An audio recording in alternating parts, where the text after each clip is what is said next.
Mike Tomlin talked about the importance of the Browns-Steelers matchup for both teams. The road is getting narrow for us and for them, and I think that's a component of this that I'm going to keep talking about with our guys during the course of the work week. You know, we've absorbed some negativity. They've absorbed some negativity. It's about getting the best out of ourselves, and I'm sure it's the same for them. And so, you know, they're making some decisions about how they want to play ball this week, what best engineers victory for them. And so all we have is our in-stadium experience against them and what's on tape. And our in-stadium experience plus what's on tape tells us that we better work our tails off to minimize their run game and Nick Chubb, and we better not let Myles Garrett wreck it. And Mary Kay, we've talked about that.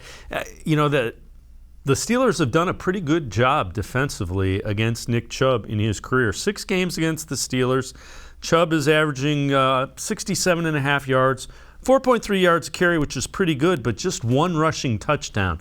So that Steelers defense, which really is not great against the run this season, even the first time, they did a good job against Nick Chubb, and you can be sure that'll be a focal point.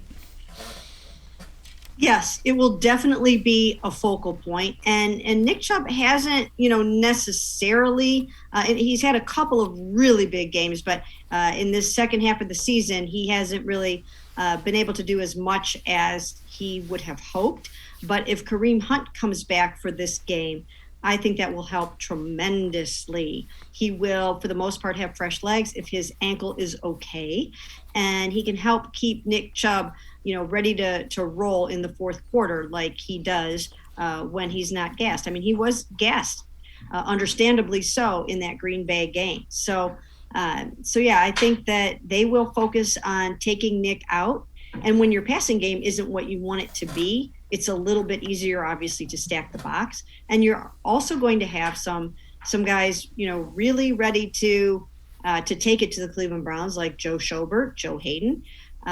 So, yeah, and the other thing is they're going to want to, forget about that 48-37 loss in the wild card game in Pittsburgh. They smacked those guys down in that game, and I think that they're going to want to try to get that memory out of their heads. Yeah, and it'll be interesting to see how that game unfolds at the beginning of it.